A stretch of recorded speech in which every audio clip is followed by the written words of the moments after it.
हिस्सों में सूर्य उपासना का महापर्व छठ मनाया जा रहा है। छठ पर्व का हिस्सा बनने के लिए लाखों श्रद्धालु अपने गांव, अपने घर, अपने परिवार के बीच पहुंचे हैं। मेरी प्रार्थना है कि छठ मैया सबकी समृद्धि, सबके कल्याण का आशीर्वाद दे। साथियों, सूर्य उपासना की परंपरा इस बात का प्रमाण है कि हमारी संस्कृति, हमारी आस्था का प्रकृति से कितना गहरा जुड़ाव है। इस पूजा के जरिए हमारे जीवन में सूर्य के प्रकाश का महत्व समझाया गया है। साथ ही ये संदेश भी दिया गया है कि उतार चढ़ाव जीवन का अभिन्न हिस्सा है। इसलिए हमें हर परिस्थिति में एक समान भाव रखना चाहिए। छठ मैया की पूजा में भांति भांति के फलों और ठेकुआ का प्रसाद चढ़ाया जाता है। इसका व्रत भी किसी कठिन साधना से कम नहीं होता। छठ पूजा की एक और खास बात होती है कि इसमें पूजा के लिए जिन वस्तुओं का इस्तेमाल होता है उसे समाज के विभिन्न लोग मिलकर तैयार करते हैं। इसमें बांस की बनी टोकरी या सुपली का उपयोग होता है। मिट्टी के दियों का अपना महत्व होता है। इसके जरिए चने की पैदावार करने वाले किसान और बतासे बनाने वाले छोटे उद्यमियों का समाज में महत्व स्थापित किया गया है। इनके सहयोग के बिना छठ की पूजा संपन्न ही नहीं हो सकती। छठ का पर्व हमारे जीवन में स्वच्छता के महत्व पर भी जोर देता है। इस पर्व के आने पर सामुदायिक स्तर पर सड़क, नदी, घाट, पानी के विभिन्न स्रोत सबकी सफाई की जाती है। छठ का पर्व एक भारत श्रेष्ठ भारत का भी उदाहरण है। आज बिहार और पूर्वांचल के लोग देश के जिस भी कोने में हैं, वहां धूमधाम से छठ का आयोजन हो रहा है। दिल्ली, मुंबई समेत महाराष्ट्र के अलग अलग जिलों और गुजरात के कई हिस्सों में छठ का बड़े पैमाने पर आयोजन होने लगा है। मुझे तो याद है, पहले गुजरात में उतनी छठ पूजा नहीं होती थी, लेकिन समय के साथ आज करीब करीब पूरे गुजरात में छठ पूजा के रंग नजर आने लगे हैं। ये देखकर मुझे भी बहुत खुशी होती है। आजकल हम देखते हैं विदेशों से भी छठ पूजा की कितनी भव्य तस्वीरें आती हैं। यानी भारत की समृद्ध विरासत, हमारी आस्था दुनिया के कोने कोने में अपनी पहचान बढ़ा रही है। इस महापर्व में शामिल होने वाले हर आस्थावान को मेरी तरफ से बहुत बहुत शुभकामनाएं। मेरे प्यारे देशवासियों, अभी हमने पवित्र छठ पूजा की बात की, भगवान सूर्य की उपासना की बात की। तो क्यों न सूर्य उपासना के साथ साथ आज हम उनके वरदान की भी चर्चा करें। सूर्य देव का ये वरदान है सौर ऊर्जा, सोलर एनर्जी। आज एक ऐसा विषय है जिसमें पूरी दुनिया अपना भविष्य देख रही है। और भारत के लिए तो सूर्यदेव सदियों से उपासना ही नहीं, जीवन पद्धति के भी केंद्र में रह रहे हैं। भारत आज अपने पारंपरिक अनुभवों को आधुनिक विज्ञान से जोड़ रहा है। तभी आज हम सौर ऊर्जा से बिजली बनाने वाले सबसे बड़े देशों में शामिल हो गए हैं। सौर ऊर्जा से कैसे हमारे देश के गरीब और मध्यम वर्ग के जीवन में बदलाव आ रहा है, वो भी अध्ययन का विषय है। तमिलनाडु में कांचीपुरम में एक किसान है, थिरु के एजिलन। इन्होंने पीएम कुसुम योजना का लाभ लिया और अपने खेत में 10 हॉर्स पावर का सोलर पंप सेट लगवाया। अब उन्हें अपने खेत के लिए बिजली पर कुछ खर्च नहीं करना होता है। खेत में सिंचाई के लिए अब वो सरकार की बिजली सप्लाई पर निर्भर भी नहीं है। वैसे ही राजस्थान के भरतपुर में पीएम कुसुम योजना के एक और लाभार्थी किसान हैं कमल जी मीणा। कमल जी ने खेत में सोलर पंप लगाया, जिससे उनकी लागत कम हो गई है। लागत कम हुई तो आमदनी भी बढ़ गई। कमल जी सोलार बिजली से दूसरे कई छोटे उद्योगों को भी जोड़ रहे हैं। उनके इलाके में लकड़ी का काम है, गाय के गोबर से बनने वाले उत्पाद हैं, इनमें भी सोलर बिजली का इस्तेमाल हो रहा है। वो 10-12 लोगों को रोजगार भी दे रहे हैं। यानी कुसुम योजना से कमल जी ने जो शुरुआत की, उसकी महक कितने ही लोगों तक पहुंचने लगी है। साथियों, क्या आप कभी कल्पना कर सकते हैं कि आप महीने भर बिजली का उपयोग करें और आपका बिजली बिल आने के बजाय आपको बिजली के पैसे मिले? सौर ऊर्जा ने ये भी कर दिखाया है। आपने कुछ दिन पहले देश के पहले सूर्यग्राम गुजरात के मोढेरा की खूब चर्चा सुनी होगी। मोढेरा सूर्यग्राम के ज्यादातर घर सोलर पावर से बिजली पैदा करने लगे हैं। अब वहां के कई घरों में महीने के आखिर में बिजली का बिल नहीं आ रहा, बल्कि बिजली से कमाई का चेक आ रहा है। ये होता देख अब देश के बहुत से गांवों के लोग मुझे चिट्ठियां लिखकर कह रहे हैं कि उनके गांव को भी सूर्यग्राम में बदला जाए। यानी वो दिन दूर नहीं जब भारत में सूर्य ग्रामों का निर्माण बहुत बड़ा जन आंदोलन बनेगा। और इसकी शुरुआत मोढेरा गांव के लोग कर ही चुके हैं। आइए मन की बात के श्रोताओं को भी मोढेरा के लोगों से मिलवाते हैं। हमारे साथ इस समय फोन लाइन पर जुड़े हैं श्रीमान विपिन भाई पटेल। विपिन भाई नमस्ते। देखिए, अब तो मोढेरा पूरे देश के लिए एक मॉडल के रूप में चर्चा में आ गया है, लेकिन जब आपको अपने रिश्तेदार परिचित सब बातें पूछते होंगे तो आप उनको क्या बताते हैं? क्या फायदा हुआ? सर, लोग हमारे को पूछते हैं तो हम कहते हैं कि हमारे जो बिजली बिल आता था, लाइट बिल, वो अभी 0 आ रहा है और कभी 70 रुपए आता है, पर लेकिन हमारे पूरे गांव में जो आर्थिक परिस्थिति है वो सुधर रही है। यानी एक प्रकार से पहले जो बिजली बिल की चिंता थी वो खत्म हो गई। हाँ सर, वो तो बात सही है सर। तो अभी तो कोई टेंशन नहीं पूरे गांव में। सब लोग को लग रहा है कि सर ने जो किया तो वो तो बहुत अच्छा किया है। वो खुश है सर, आनंदित हो रहे हैं सब। अब अपने घर में ही खुद ही बिजली का कारखाना के मालिक बन गए, खुद का अपना घर के छत पे बिजली बन रही है। हाँ, बात सही है सर। तो क्या ये बदलाव जो आया है उसकी गांव के लोगों पे क्या असर है? सर, वो पूरे गांव के लोग वो खेती कर रहे हैं, तो फिर मेरे को बिजली की जो झंझट थी तो उसमें मुक्ति हो गई है। बिजली का बिल तो भरना नहीं है, निश्चित हो गए है सर। मतलब बिजली का बिल भी गया और सुविधा बढ़ गई, झंझट भी गया सर। और सब जब आप यहाँ आए थे और तो 3D शो जो यहाँ उद्घाटन किया, तो इसके बाद तो मोढेरा गांव में 4 चांद लग गए सर। और वो जो सेक्रेटरी आए थे सर, जी जी, तो वो गांव फेमस हो गया सर। या यूएन के सेक्रेटरी जनरल, उनकी खुद की इच्छा थी, उन्होंने मुझे बड़ा आग्रह किया कि भाई इतना बड़ा काम किया है तो मैं वहां जाके देखना चाहता हूँ। चलिए विपिन भाई, आपको और आपके गांव के सब लोगों को मेरी तरफ से बहुत बहुत शुभकामनाएं, और दुनिया आप में से प्रेरणा ले और ये सोलर एनर्जी का अभियान घर घर चले। ठीक है सर, हम लोगों को बताएंगे कि भाई सोलर लगवाओ, आपके पैसे से भी लगवाओ तो बहुत फायदा है। हाँ, लोगों को समझाइए।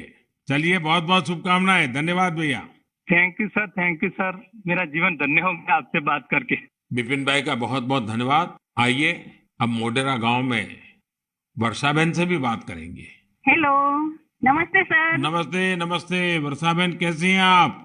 बहुत अच्छे हैं सर, आप कैसे हैं? मैं बहुत ठीक हूँ। हम धन्य हो गए सर आपसे बात करके। अच्छा वर्षा बहन, हाँ, आप मोढेरा में, आप तो एक तो फौजी परिवार से हैं। फौजी परिवार से हूँ मैं, आर्मी एक्समैन की वाइफ बोल रही हूँ सर। तो पहले हिंदुस्तान में कहाँ कहाँ जाने का मौका मिला आपको? मुझे राजस्थान में मिला, गांधीनगर में मिला, कटरा का जो जम्मू है वहाँ पर मिला मौका साथ में रहने का। बहुत सुविधा वहाँ पर मिल रही थी सर। हाँ, ये फौज में होने के कारण आप हिंदी भी बढ़िया बोल रही हो। हाँ, सीखा है सर। मुझे बताइए, मोढेरा में जो इतना बड़ा परिवर्तन आया, ये सोलर रूफटॉप प्लांट आपने लगवा दिया, जो शुरू में लोग कह रहे होंगे तब तो आपको मन में आया होगा ये क्या मतलब है, क्या कर रहे हैं, क्या होगा, ऐसे थोड़ी बिजली आती है, सब बातें हैं कि आपके मन में आई होगी। अब क्या अनुभव आ रहा है, इसका फायदा क्या हुआ है? बहुत सर, फायदा तो फायदा ही फायदा हुआ है सर। हमारे गांव में तो रोज दिवाली मनाई जाती है आपकी वजह से। 24 घंटे हमें बिजली मिल रही है, बिल तो आता ही नहीं है बिल्कुल। हमारे घर में हमें अन्य इलेक्ट्रिक सब चीजें घर में ला रखी है सर, सब यूज कर रहे हैं हम आपकी वजह से सर। बिल आता ही नहीं है तो हम फ्री माइंड से सब यूज कर सकते हैं ना। ये बात सही है, आपने बिजली का अधिकतम उपयोग करने के लिए भी मन बना लिया है। बना लिया सर, बना लिया। अभी हमें कोई दिक्कत ही नहीं है, हम फ्री माइंड से सब जो वॉशिंग मशीन है, एसी है, सब चला सकते हैं सर। और गांव के बाकी लोग भी खुश हैं इसके कारण? बहुत बहुत खुश है सर। अच्छा, ये आपके पतिदेव तो वहाँ सूर्य मंदिर में काम करते हैं, तो वहाँ वो जो लाइट शो हुआ, इतना बड़ा इवेंट हुआ, और अभी दुनिया भर के मेहमान आ रहे हैं। दुनिया भर के फॉरेनर आ सकते हैं और सर आपने वर्ल्ड में प्रसिद्ध कर दिया है हमारे गांव को। तो आपके पति को अब काम बढ़ गया होगा, इतने मेहमान वहाँ मंदिर में देखने के लिए आ रहे हैं। अरे कोई बात नहीं, जितना भी काम बढ़े सर, कोई बात नहीं, इसकी हमें कोई दिक्कत नहीं है हमारे पति को। बस आप विकास करते जाओ हमारे गांव का। अब गांव का विकास तो हम सबको मिल करके करना है। हाँ हाँ सर, हम आपके साथ हैं। और मैं तो मोढेरा के लोगों का अभिनंदन करूंगा, क्योंकि गांव ने इस योजना को स्वीकार किया और उनको विश्वास हो गया कि हाँ, हम अपने घर में बिजली बना सकते हैं। 24 घंटे सर हमारे घर में बिजली आती है और हम बहुत खुश हैं। चलिए, मेरी आपको बहुत शुभकामनाएं हैं। जो पैसे बचे हैं, इसका बच्चों के भलाई के लिए उपयोग कीजिए। उन पैसों का उपयोग अच्छा हो ताकि आपका जीवन को फायदा हो। मेरी आपको बहुत शुभकामनाएं, और सब मोढेरा वालों को मेरे नमस्कार। साथियों, वर्षाबेन और विपिन भाई ने जो बताया है, वो पूरे देश के लिए, गांवों शहरों के लिए एक प्रेरणा है। मोढेरा का ये अनुभव पूरे देश में दोहराया जा सकता है। सूर्य की शक्ति अब पैसे भी बचाएगी और आय भी बढ़ाएगी। जम्मू कश्मीर के श्रीनगर से एक साथी हैं, मंजूर अहमद लईवाल। कश्मीर में सर्दियों के कारण बिजली का खर्च काफी होता है। इसी कारण मंजूर जी का बिजली का बिल भी 4,000 रुपये से ज्यादा आता था। लेकिन जब से मंजूर जी ने अपने घर पर सोलर रूफटॉप प्लांट लगवाया है, उनका खर्च आधे से भी कम हो गया है। ऐसे ही ओडिशा की एक बेटी कुन्नी देवरी सौर ऊर्जा को अपने साथ साथ दूसरी महिलाओं के रोजगार का माध्यम बना रही है। कुन्नी ओडिशा के केंदुझर जिले के करदापाल गांव में रहती है। वो आदिवासी महिलाओं को सोलर से चलने वाली रीलिंग मशीन पर सिल्क की कताई की ट्रेनिंग देती हैं। सोलर मशीन के कारण इन आदिवासी महिलाओं पर बिजली के बिल का बोझ नहीं पड़ता और उनकी आमदनी हो रही है। यही तो सूर्यदेव की सौर ऊर्जा का वरदान ही तो है। वरदान और प्रसाद तो जितना विस्तार हो उतना ही अच्छा होता है। इसलिए मेरी आप सबसे प्रार्थना है, आप भी इसमें जुड़े और दूसरों को भी जोड़े। मेरे प्यारे देशवासियों, अभी मैं आपसे सूरज की बातें कर रहा था। अब मेरा ध्यान स्पेस की तरफ जा रहा है। वो इसलिए क्योंकि हमारा देश सोलर सेक्टर के साथ ही स्पेस सेक्टर में भी कमाल कर रहा है। पूरी दुनिया आज भारत की उपलब्धियां देखकर हैरान है। इसलिए मैंने सोचा मन की बात के श्रोताओं को ये बताकर मैं उनकी भी खुशी बढ़ाऊं। साथियों, अब से कुछ दिन पहले आपने देखा होगा, भारत ने एक साथ 36 सैटेलाइट्स को अंतरिक्ष में स्थापित किया है। दिवाली से ठीक एक दिन पहले मिली ये सफलता एक प्रकार से ये हमारे युवाओं की तरफ से देश को एक स्पेशल दिवाली गिफ्ट है। इस लॉन्चिंग से कश्मीर से कन्याकुमारी और कच्छ से कोहिमा तक पूरे देश में डिजिटल कनेक्टिविटी को और मजबूती मिलेगी। इसकी मदद से बेहद दूर दराज के इलाके भी देश के बाकी हिस्सों से और आसानी से जुड़ जाएंगे। देश जब आत्मनिर्भर होता है तो कैसे सफलता की नई ऊंचाई पर पहुंचता जाता है, ये इसका भी एक उदाहरण है। आपसे बात करते हुए मुझे वो पुराना समय भी याद आ रहा है जब भारत को क्रायोजेनिक रॉकेट टेक्नोलॉजी देने से मना कर दिया गया था। लेकिन भारत के वैज्ञानिकों ने ना सिर्फ स्वदेशी टेक्नोलॉजी विकसित की, बल्कि आज इसकी मदद से एक साथ दर्जनों सैटेलाइट्स अंतरिक्ष में भेज रहा है। इस लॉन्चिंग के साथ भारत ग्लोबल कॉमर्शियल मार्केट में एक मजबूत प्लेयर बनकर उभरा है। इससे अंतरिक्ष के क्षेत्र में भारत के लिए अवसरों के नए द्वार भी खुले हैं। साथियों, विकसित भारत का संकल्प लेकर चल रहा हमारा देश सबका प्रयास से ही अपने लक्ष्यों को प्राप्त कर सकता है। भारत में पहले स्पेस सेक्टर सरकारी व्यवस्थाओं के दायरे में ही सिमटा हुआ था। जब ये स्पेस सेक्टर भारत के युवाओं के लिए, भारत के प्राइवेट सेक्टर के लिए खोल दिया गया, तब से इसमें क्रांतिकारी परिवर्तन आने लगे हैं। भारतीय इंडस्ट्री और स्टार्टअप्स इस क्षेत्र में नए नए इनोवेशंस और नई नई टेक्नोलॉजी लाने में जुटे हैं। विशेषकर इन स्पेस के सहयोग से इस क्षेत्र में बड़ा बदलाव होने जा रहा है। इन स्पेस के जरिए गैर सरकारी कंपनियों को भी अपने पेलोड्स और सैटेलाइट लॉन्च करने की सुविधा मिल रही है। मैं अधिक से अधिक स्टार्टअप्स और इनोवेटर्स से आग्रह करूंगा कि वे स्पेस सेक्टर में भारत में बन रहे इन बड़े अवसरों का पूरा लाभ उठाएं।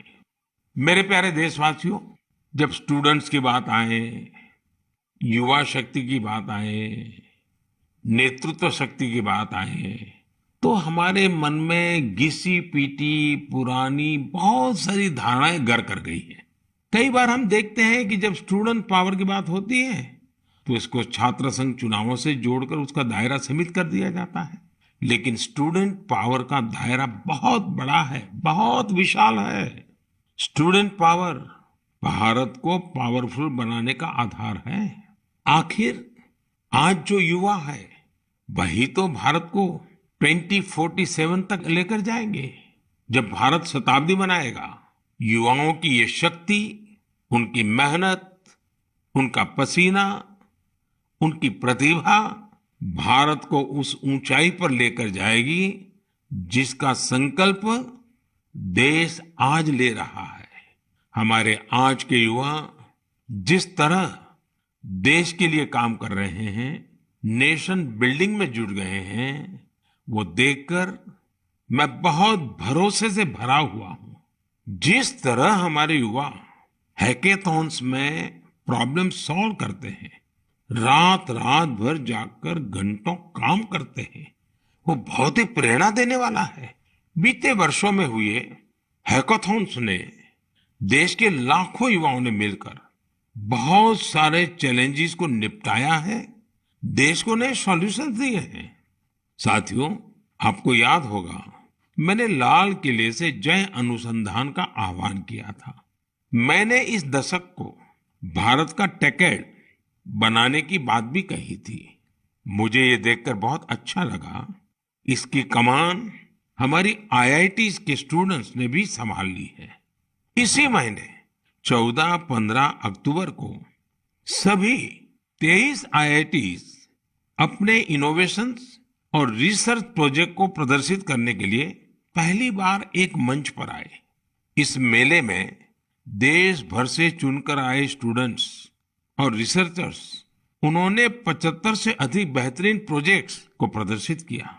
Health care, agriculture, robotics, semiconductors, 5G communications, ऐसी ढेर सारी थीम्स पर ये प्रोजेक्ट बनाए गए थे। वैसे तो ये सारे ही प्रोजेक्ट एक से बढ़कर एक थे, लेकिन मैं कुछ प्रोजेक्ट्स के बारे में आपका ध्यान आकर्षित करना चाहता हूं। जैसे आईआईटी भुवनेश्वर की एक टीम ने नवजात शिशुओं के लिए पोर्टेबल वेंटिलेटर विकसित किया है।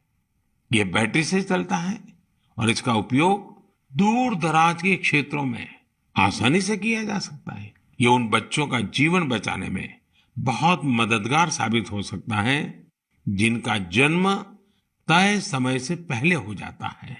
इलेक्ट्रिक मोबिलिटी हो, ड्रोन टेक्नोलॉजी हो, 5G हो, हमारे बहुत सारे छात्र इनसे जुड़ी नई टेक्नोलॉजी विकसित करने में जुटे हैं। कई सारी IITs मिलकर एक बहुभाषक प्रोजेक्ट पर भी काम कर रही है, जो स्थानीय भाषाओं को सीखने के तरीके को आसान बनाता है। ये प्रोजेक्ट नई राष्ट्रीय शिक्षा नीति को, उन लक्ष्यों को प्राप्ति में भी बहुत मदद करेगा। आपको ये जानकर भी अच्छा लगेगा कि IIT मद्रास और IIT कानपुर ने भारत के स्वदेशी 5G टेस्ट बेड को तैयार करने में अग्रणी भूमिका निभाई है। निश्चित रूप से यह एक शानदार शुरुआत है। मुझे आशा है कि आने वाले समय में इस तरह के कई और प्रयास देखने को मिलेंगे। मुझे यह भी उम्मीद है कि IIT से प्रेरणा लेकर दूसरे इंस्टीट्यूशंस भी अनुसंधान एवं विकास से जुड़ी अपनी एक्टिविटीज में तेजी लाएंगे। मेरे प्यारे देशवासियों, पर्यावरण के प्रति संवेदनशीलता हमारे समाज के कण कण में समाहित है और इसे हम अपने चारों ओर महसूस कर सकते हैं। देश में ऐसे लोगों की कमी नहीं जो पर्यावरण की रक्षा के लिए अपना जीवन खपा देते हैं। कर्नाटका के बेंगलुरु में रहने वाले सुरेश कुमार जी से भी हम बहुत कुछ सीख सकते हैं। उनमें प्रकृति और पर्यावरण की रक्षा के लिए गजब का जुनून है। 20 साल पहले उन्होंने शहर के सहकार नगर के एक जंगल को फिर से हरा भरा करने का बीड़ा उठाया था। ये काम मुश्किलों से भरा था, लेकिन 20 साल पहले लगाए गए वो पौधे आज 40-40 फीट ऊंचे विशालकाय पेड़ बन चुके हैं। अब इनकी सुंदरता हर किसी का मन मोह लेती है। इससे वहां रहने वाले लोगों को भी बड़े गर्व की अनुभूति होती है। सुरेश कुमार जी और एक अद्भुत काम भी करते हैं। उन्होंने कन्नड़ा भाषा और संस्कृति को बढ़ावा देने के लिए सहकार नगर में एक बस शेल्टर भी बनाया है। वो सैकड़ों लोगों को कन्नड़ा में लिखी ब्रास प्लेट्स भी भेंट कर चुके हैं। इकोलॉजी और कल्चर दोनों साथ साथ आगे बढ़े और फले फूले। सोचिए, ये कितनी बड़ी बात है। साथियों, आज इको फ्रेंडली लिविंग और इको फ्रेंडली प्रोडक्ट्स को लेकर लोगों में पहले से कहीं अधिक जागरूकता दिख रही है। मुझे तमिलनाडु के एक ऐसे ही दिलचस्प प्रयास के बारे में भी जानने का मौका मिला। ये शानदार प्रयास कोयम्बटूर के अनाईकट्टी में आदिवासी महिलाओं की एक टीम का है। इन महिलाओं ने निर्यात के लिए 10,000 eco friendly terracotta tea cup का निर्माण किया। कमाल की बात तो यह है कि टेराकोटा टी कप्स बनाने की पूरी जिम्मेदारी इन महिलाओं ने खुद ही उठाई। क्ले मिक्सिंग से लेकर फाइनल पैकेजिंग तक सारे काम स्वयं किए। इसके लिए इन्होंने प्रशिक्षण भी लिया था। इस अद्भुत प्रयास की जितनी भी प्रशंसा की जाए कम है। साथियों, त्रिपुरा के कुछ गांवों ने भी बड़ी अच्छी सीख दी है। आप लोगों ने बायो विलेज तो जरूर सुना होगा, लेकिन त्रिपुरा के कुछ गांव बायो विलेज 2 की सीढ़ी चढ़ गए हैं। बायो विलेज 2 में इस बात पर जोर होता है कि प्राकृतिक आपदाओं से होने वाले नुकसान को कैसे कम से कम किया जाए। इसमें विभिन्न उपायों से लोगों के जीवन स्तर को बेहतर बनाने पर पूरा ध्यान दिया जाता है। Solar energy, biogas, bee keeping और बायो फर्टिलाइजर, इन सब पर पूरा फोकस रहता है। कुल मिलाकर अगर देखें तो जलवायु परिवर्तन के खिलाफ अभियान को बायो विलेज 2 बहुत मजबूती देने वाला है। मैं देश के अलग अलग हिस्सों में पर्यावरण संरक्षण को लेकर बढ़ रहे उत्साह को देकर बहुत ही खुश हूं। कुछ दिन पहले ही भारत में पर्यावरण की रक्षा के लिए समर्पित मिशन लाइफ को भी लॉन्च किया गया है। मिशन लाइफ का सीधा सिद्धांत है, ऐसी जीवन शैली, ऐसी लाइफस्टाइल को बढ़ावा जो पर्यावरण को नुकसान न पहुंचाए। मेरा आग्रह है कि आप भी मिशन लाइफ को जानिए, उसे अपनाने का प्रयास कीजिए। साथियों, कल 31 अक्टूबर को राष्ट्रीय एकता दिवस है। सरदार वल्लभ भाई पटेल जी की जन्म जयंती का पुण्य अवसर है। इस दिन देश के कोने कोने में रन फॉर यूनिटी का आयोजन किया जाता है। ये दौड़ देश में एकता के सूत्र को मजबूत करती है, हमारे युवाओं को प्रेरित करती है। अब से कुछ दिन पहले ऐसी ही भावना हमारे राष्ट्रीय खेलों के दौरान भी देखी है। जुड़ेगा इंडिया तो जीतेगा इंडिया, इस थीम के साथ राष्ट्रीय खेलों ने जहां एकता का मजबूत संदेश दिया, वहीं भारत की खेल संस्कृति को भी बढ़ावा देने का काम किया है। आपको ये जानकर खुशी होगी कि यह भारत में राष्ट्रीय खेलों का अब तक का सबसे बड़ा आयोजन था। इसमें 36 खेलों को शामिल किया गया, जिसमें 7 नई और 2 स्वदेशी स्पर्धा योगासन और मलखंब भी शामिल रही। गोल्ड मेडल जीतने में सबसे आगे जो 3 टीमें रही, वे हैं सर्विसेज की टीम, महाराष्ट्र और हरियाणा की टीम।